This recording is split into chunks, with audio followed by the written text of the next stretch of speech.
Barack Obama is a very well known public figure, speaker, ex president, and I'm very fond of his public speaking skills and his continuous pursuit of social change, regardless if he is president or not president.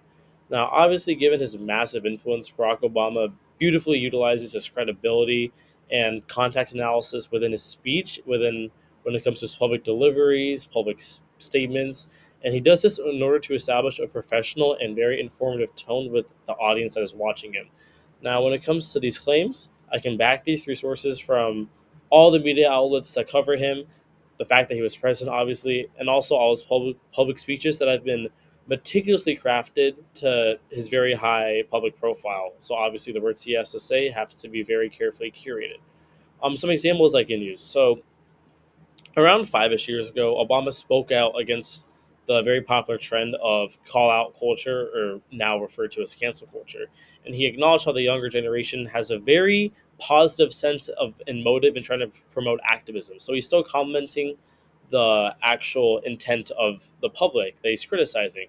However, he also points out that he disagrees with the way it's being executed, but he also does this in a very respectful way to his intended audience. And then he proposes his own take on the situation and how he would approach it. When it comes to why Obama is trying to incorporate this change, it's because he truly understands the power he holds within the public opinion, regardless if he's the president or not. And he truly wants to make a positive impact in the culture of this new generation just coming from him, because he said this statement after his presidency. My educated opinion on why he is very successful is through his humble rise when it comes to his political rise. Obama is also very contempt in using public opinion to promote social change through his campaigns that are very interactive and one on one with the public. And he also is a very open encourager to people disagreeing with him, as he loves open communication and disagreement in a mature and civil manner. Another great example of this that he demonstrated is when he was speaking at John McCain's funeral. To add some context, they were political rivals back in the presidential race.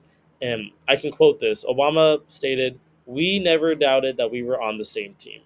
And to elaborate on what he meant by this, he acknowledges the fact that his political rival and him had similar interests and the same end goal, but different methods, different short term goals in terms of how they were going to get to that long term goal.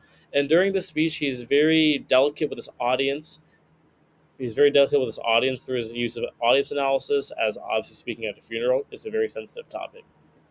As he follows on, he referred to John McCain as a maverick and a hero, and all these positive connotations, regardless of their political rivalry. This is a very mature move in the state of public speaking, and this is also a use of persuasive speaking. And I find it to be very clever, as since Obama was a political rival of John McCain, if he's speaking at John McCain's funeral, he used his situational awareness to be aware that a big attention drawn towards Obama speaking at his funeral would be the fact that he was a political rival. But with him constantly complimenting and shifting the focus to John McCain, he shifted all the attention towards Obama speaking, and instead that all that attention got shifted into the focus of the funeral, which is the passing of John McCain, which is very mature, smart, and big of him. In conclusion, Barack Obama beautifully utilized his credibility and context analysis speech within his public deliveries in order to establish a very professional and informative tone with everyone watching him from the audience. And he excelled in all of these categories. Regardless of the status of his presidency, I personally believe Obama to be one of the greatest public speakers of this generation.